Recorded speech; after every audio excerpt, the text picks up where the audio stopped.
초보 경매를 도전하시는 분들 같은 경우에는 고민이 되실 겁니다. 뭐 얘기해 보니까 안 나간다 그러고 뭐 권리관계도 복잡하면 하지도 말라고 하고 하는데 그래도 어찌됐건 진행을 하시는 분들도 많으실 거고요. 그다음에 이 안에서 이제 또 궁금한 것 중에 하나가 뭐 이렇게 초보 경매 투자자분들이 실수하는 것들이 굉장히 많을 거예요. 근데 이거를 미리 저희가 조금 알고 있다라고 하면 실수를 조금 미연에 방지할 수 있지 않을까. 그래서 초보자들이 많이 하는 실수 어떤 게 있는지도 한번 체크하고 넘어가시죠.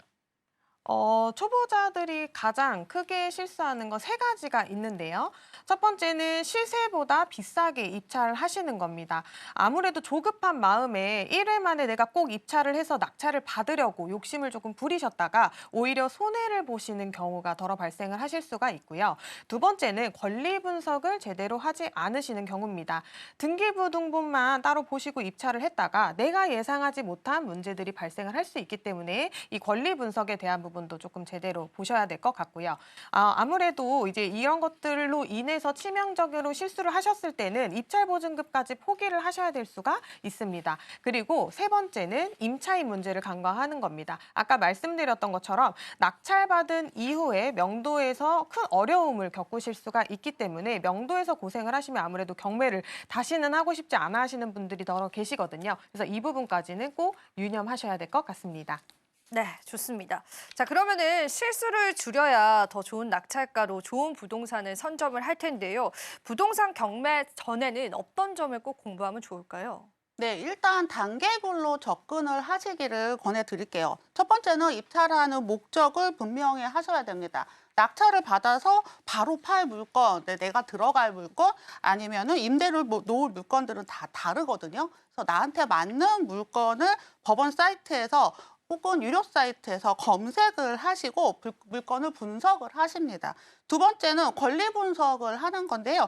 등기부등본에 각종 권리들이 다 나와 있습니다. 또 매각 물건 명세서라는 서류도 있거든요. 이걸 보고 권리 분석을 합니다. 세 번째는 현장 답사입니다. 실제 물건을 보면서 이 물건이 이제 감정가와 시세를 비교하고 내가 입찰가를 얼마로 정해야 될지 현장에서 마지막으로 확인을 해야 됩니다. 제대로 된 입찰가를 찾아내는 게 사실은 경매의 가장 큰 핵심입니다. 네, 현장 답사 얘기했으니까 임장 생각이 나는데 최근에 임장하는 모임들도 굉장히 많아지고 있더라고요. 그러면 여기에서 뭐 임장을 할 때 꼭 체크해야 될 포인트는 이런 게 있다라는 것들도 궁금합니다.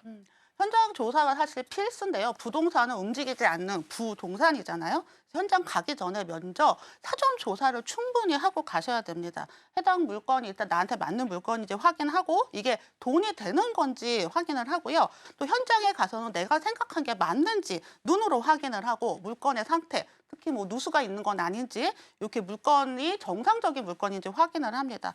주변의 중개사, 공인 중개사 분들을 만나서 실제 가격, 내가 알고 있는 것과 실제 거래되는 가격에 차이는 없는지 또 거래 추이는 어떤지까지 확인을 하시는 게 중요하겠습니다. 사실 처음 경매에 투자하시는 분들이 입찰 금액에서도 실수를 굉장히 많이 한다고 들었습니다. 남보다 많이 이제 적어서 내면은 오히려 더 비싸게 살 수 있는 게 아닌가 그런 우려감도 있을 것 같은데요. 우리가 입찰 가격은 또 어떻게 설정을 하는 게 좋을까요? 네. 입찰가 결정을 할 때 가장 크게 실수하는 것이 감정가를 기준으로 하는 거예요. 입찰 가격의 기준은 감정가가 절대 아닙니다. 최근 거래 가격인데요. 이 최근 거래가가 실거래가도 있고 호가도 있습니다. 근데 여기에 또 가격 추이도 같이 보셔야 돼요. 지금 상승세인지 하락세인지에 따라서 가격을 입찰 가격을 살짝 높일 수도 있고 내릴 수도 있습니다. 지금은 매도 호가와 실거래가 차이가 굉장히 큰 시기이기 때문에 이 추이를 좀 신경 써서 잘 확인하셔야 됩니다. 그러면 이제 추가적으로 또 사실 이제 저희가 여러 가지를 체크해 보기는 했는데 앞으로 부동산 전망이 어떻게 되느냐도 저는 굉장히 중요한 것 같아요. 왜냐면 이제 실거주를 목적으로 하시는 분들도 있지만 투자 목적으로 하시는 경우도 굉장히 많거든요. 근데 최근에 보니까 낙관적인 전망도 있고 반대로 굉장히 찬바람이 불 거다라는 전망치들이 나오거든요. 개인적으로는 작가님이 보시기에 2025년도 경매 시장은 어떨 거다라는 게 있으실지도 저는 개인적으로 굉장히 궁금합니다. 네, 올해까지가 일단 매물이 굉장히 많이 나올 거는 분명한 사실이에요. 예정 물건들도 굉장히 많이 준비되어 있고요.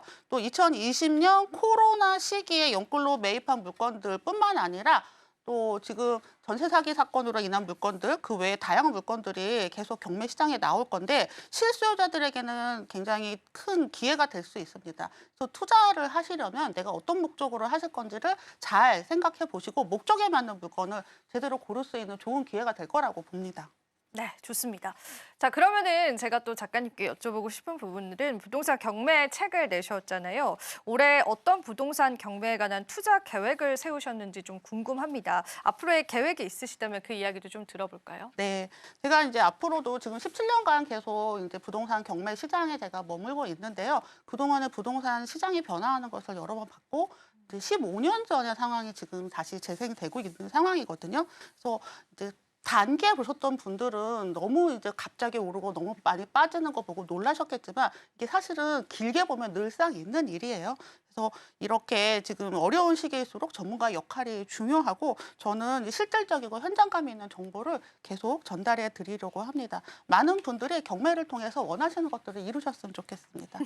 그러면은 앞서서 저희가 또 경매 이야기를 오늘 좀 자세히 나눴잖아요. 경매 투자 오늘 방송 보고 결정을 하시는 분들이 있을 것 같아요. 그 분들에게도 또 앞으로의 또 시장을 바라보시면서 조언을 주실 게 있다면 어떤 게 있을까요? 네, 충분히 좀 공부를 하시고 하셨으면 좋겠어요. 제가 법원에 가면 이거 낙찰이 되면 어떻게 돼요? 막 이렇게 물어보시는 분들도 만날 수 있거든요. 근데 잘못해서 잠시라도 잘못해서 잘못 발을 담그게 되면 큰 손해를 입을 수도 있기 때문에 제 책도 이제 좀 보시고 그리고 가장 저렴하게 지식을 습득하는 게 책이라고 생각해요. 도서관 가면 무료로 볼 수 있습니다. 그래서 충분히 공부하시고 투자에 임하셨으면 좋겠습니다. 그러면 이제 경매 공부할 때 사실은 어떻게 해야 될지 굉장히 조금 애매하거든요. 작가님 책 하나 제외하고, 네. 그러면 이제 다른 걸로도 사실은 부동산 공부를 조금 해야 되잖아요. 뭐 저희가 참고해야 될 것들이 있을까요? 공부하는데?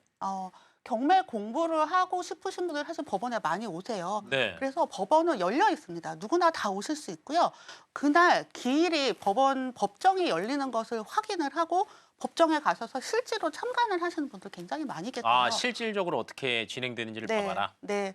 집행관님들이 앞에서 경매 진행을 하시는 걸 보고 그거 보면서 앞에 낙찰 받으시는 분들이 무슨 물건 낙찰 받으시는지 보고 굉장히 산 교육이 될 겁니다. 아, 경매 현장을 우리가 직접 가서 관람을 하는 것들이 가능하군요. 네, 누구나 가능하고요. 네. 법원이 열리는 날짜가 정해져 있으니까 그 날짜만 확인하셔서 누구나 가서 자유롭게 보실 수 있습니다. 그런 날짜는 어디에서 우리가 확인해 볼 수가 있을까요? 법원 사이트에도 나와 있고요. 네. 그리고 아마 저는 이제 유료 사이트를 보기 때문에 다른 데서는 보지는 않지만 네이버 검색을 하셔도 찾으실 수 있을 겁니다. 맞습니다. 경매 같은 경우에 일정 다 나와 있어서 요즘에 그리고 그 법원 이렇게 한번 지나다녀 보시면은 차들이 굉장히 많습니다. 그만큼 많은 사람들이 관심을 가지고 있다라고 생각을 해보시면 될 것 같습니다. 네, 그리고 저희가 앞서서 청약 이야기도 좀 나눴습니다. 이차영 교수님께도 이제 마지막으로 우리 네. 청약도 투자하시려고 하는 분들에게 마지막 꿀팁이라든지 또 정리할 수 있는 내용들 한번 부탁드려봐도 될까요? 아무래도 부동산이라는 거 이 대한민국 안에서 굉장히 또 큰 부분이라고 생각을 해요. 자산의 개념도 있고요. 내가 실질적으로 거주하는 목적 아니면 투자의 목적도 있을 것 같아요. 재테크를 하시는 분들도 그렇고 자산을 증식하시는 분들에게도 부동산이라는 건 어떻게 보면 되게 큰 벽이자 마지막 최종 목표인 것처럼 느껴지는데요. 우리가 경매라는 것도 공부해 나가면 너무 좋지만 내가 아직 공부할 여력이 없고 그리고 나는 아직 청년이다 아니면 신혼부부다 이제 정말 나는 실거주를 위해서 부동산을 조금 준비를 해야 돼라고 하시면 청약통장 꼭 준비하시고 가장 중요한 건 오랫동안 많이 납입하시는 게 가장 중요합니다. 그렇기 때문에 청약통장 꼭 가입하셔서 오랫동안 납입하시고 나에게 맞는 청약 물건 당첨되시기 바랍니다.